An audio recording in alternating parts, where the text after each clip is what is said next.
My name's Joe Walsh, and I'm the president of Adaptive Sports New England.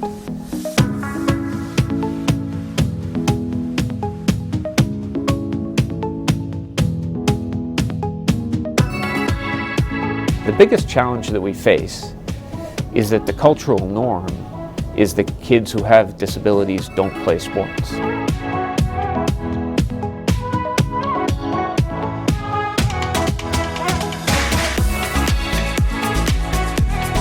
Adaptive Sports New England, we do a couple of things to make it possible for kids to play sports.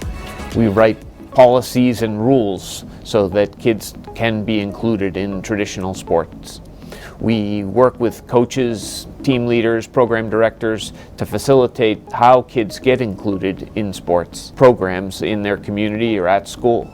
And we run what we call our Paralympic Sport Club, which is a program specially intended to give kids who have visual or mobility impairments a community to come play sports in, give them extra coaching, give them some more specialized coaching that's really catered towards their needs so that they can get better, they can improve, they can see the benefits of them playing sports. We focus on what they can do, not what they can't do.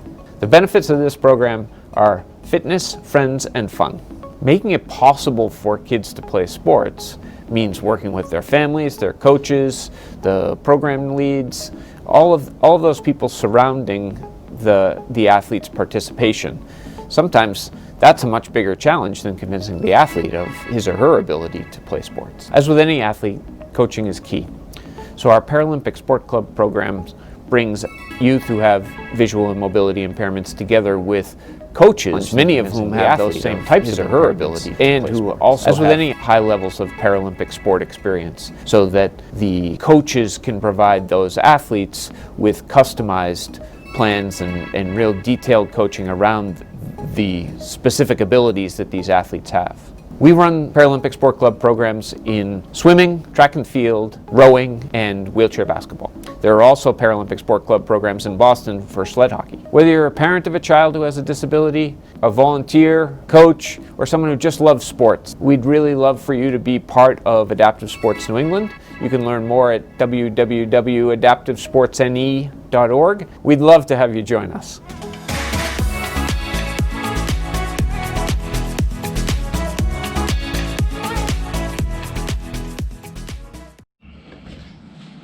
Hey guys, so happy you joined me. Thanks for tuning in. So my name is Jason Fowler. I'm a wheelchair athlete as of 29 years ago. Since my accident almost 30 years ago now, I've done 40 marathons, 43 triathlons, 6 Ironman World Championships, which is a triathlon, which includes swimming 2.4 miles, biking 112 on a hand cycle, and doing a 26.2 mile marathon. It takes me about 11 hours, so to say the least, I've done a lot of exercise and a lot of activity. And what I find is that the more active I am, the more I'm doing with my body physically, the better I feel mentally, and that way I just feel invincible in other things that I do in my life.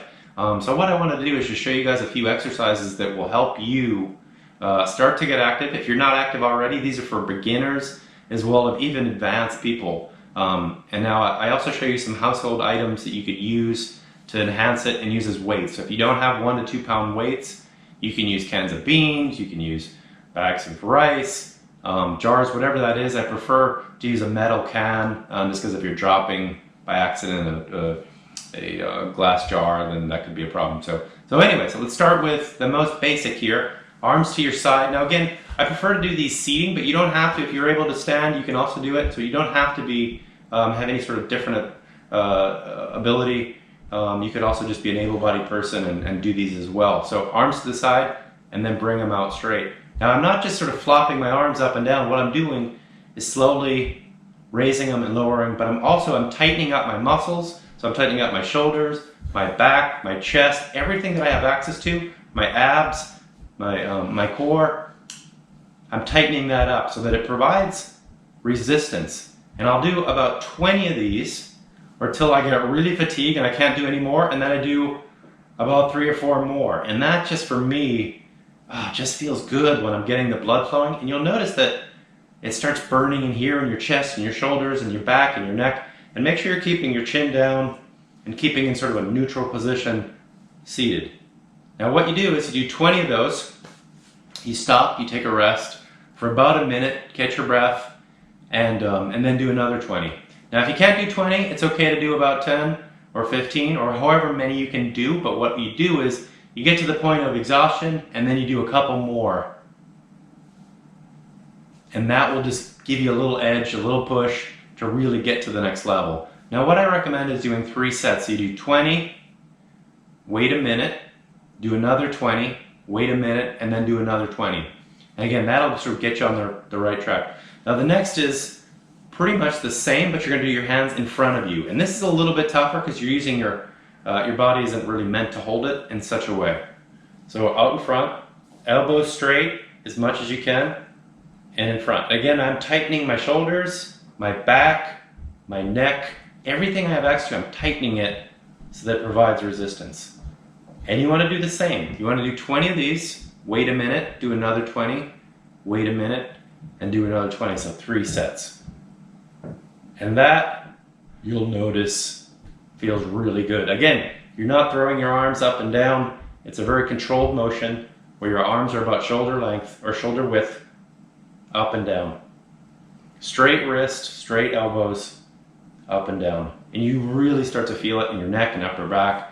And man, that feels really good. You start sweating. You can tell I'm starting to breathe a little heavy. It's all good. The next is called the butterfly. You have both an underhand and an overhand butterfly. The first, the underhand. So palms flat, back to center. And this gets a little more motion in your back and your shoulders, and it's a little bit tougher, but it's in a nice ergonomic position. You shouldn't have any issues with this as well. And I do the same structure, the 20, 1 minute rest, 3 sets. Now the overhand is very similar to that. My palms are down, and then it's up. So I start up. And again, the same. Now again, you don't have to be seated. You could be standing if you're able to stand, but you don't have to. And what you'll notice is I can barely even do 20 of these. I would say I'm pretty fit, but anyways, so that's 3. Now to add a little challenge to that, what I've done here is I've gotten cans, and you can do those same exact exercises with a little weight. And that just provides a little more resistance. So if you're looking for more of a challenge, you could do a bag of rice. Or if you need less, you could do a bag of peas. So whatever that is, it gives you a little more challenge. But regardless, during this time, and I know we're all sort of cooped up inside, is to move our bodies. We'll feel better mentally, and we know it's good for us, so that's why we do it. And it just gets easier as you do it. So you got to start somewhere. And again, so if you can't do 20, start with 10 and do 3 sets of 10. If you can't do 10, do 5. So whatever you can do, do it. And you'll feel better. That's it for now. Hope you guys got something out of this. Feel free to reach out to me on my website, jasonfowler.co, and that's spelled F-O-W-L-E-R. Again, jasonfowler.co. You can find out more about what I do, and if you have questions about any of these exercises, you can reach out to me there via my social media channels as well. That's it. Have a great day, and hope everybody's staying safe. Bye now.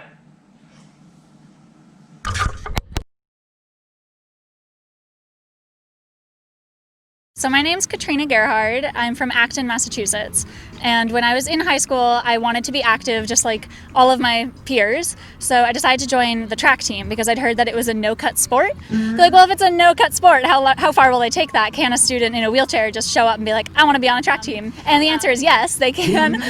So I went to the information meeting for the track team my sophomore year and just kind of showed up and talked to the coach, and I was like, hey, can I just join the team and compete? And he was like, well, maybe you could do some scorekeeping or something. And I was like, no, I want to just race and compete against other students. And he was like, okay, yeah, let's figure out a way to do it. So I joined the team. And I did every single workout with them. I did the hills. I was just in my day chair, and I would go out on the track. And then every meet, I would compete alongside my peers, just in my day chair. But obviously, I didn't know anything about adaptive sports at that time. I didn't know wheelchair racing was a thing. So I just thought that I was this kind of like quirky person doing like track just to like stay fit, have fun, be social and stuff. And then some people came up to me and they were like, no, you know, wheelchair racing is a serious thing that people spend their lives training for and go to the Paralympics. And these amazing girls on my team, it was mostly the captains and then like a lot of other people banded together too. And they did a fundraiser in our town to get me a racing chair so that I could actually start training with it.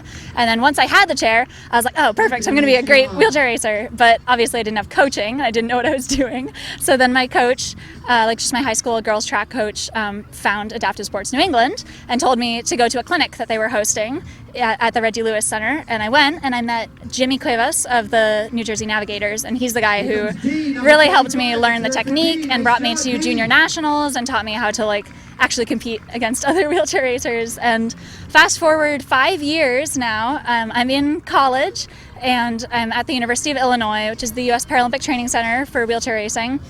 And I've competed in 12 marathons. I've done Boston.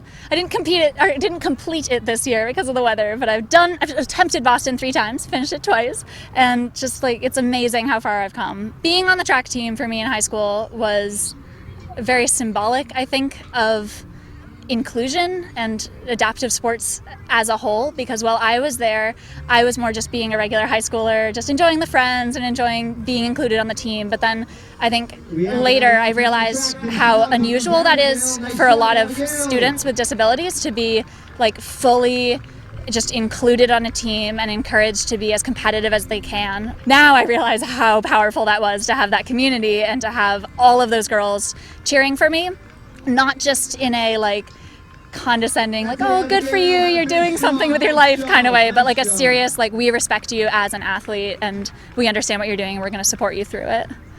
Don't sell yourself short.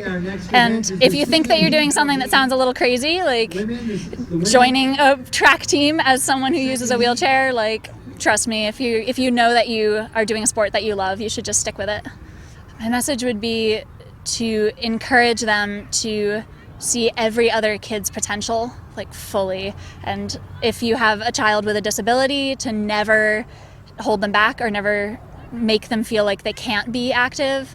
And if you have a child who's able-bodied, make sure that they understand that no matter what physical disability someone has, they can just be just as good of an athlete and just as competitive.